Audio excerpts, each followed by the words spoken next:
तर जयंत पाटील अजित पवार गटात आले तर स्वागतच आहे असं म्हणतात बाबा आत्राम। अमोल कोल्हे सुद्धा अजित पवार गटात येऊ शकतात असं आमदार बाबा आत्राम यांनी म्हटलंय। अमोल कोल्हे सोबत आल्यास त्यांना घेऊ नाहीतर त्यांना पाडू असाही त्यांनी इशारा दिलाय।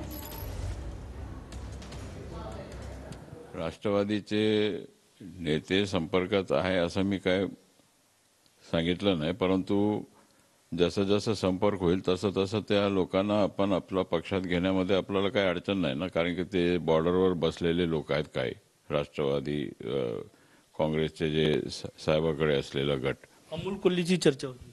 अमोल कोल्हे साहेबांचा जे डिक्लेअर पवार साहेबांनी केलेलं आहे त्यांना शिरूर मतदारसंघात मी हेच म्हटलेलं आहे की ते सुद्धा आमच्याकडे येऊ शकतात। आले तर आम्ही त्यांना घेऊन, नाही आले तर त्यांना पाडू। प्रदेशाध्यक्ष जयंत पाटील तुम्ही सगळेच म्हटले तर मग त्यांचंही नाव येतं। आता प्रदेश अध्यक्ष ते मागे मी बोललो होतो, येण्याची शक्यता आपण नाकारता येत नाही। कोण येणार काय येणार आता ते वेळ आहे त्याला। आता लोकसभेच्या निवडणूक जसं जसं येतील तसं तसं पक्षातील त्या गटातील लोक आमच्याकडे येतीलच। मी सांगितलं होतं की 41 आमच्याकडे आहेत, ते 45 होऊ शकतात आमचे।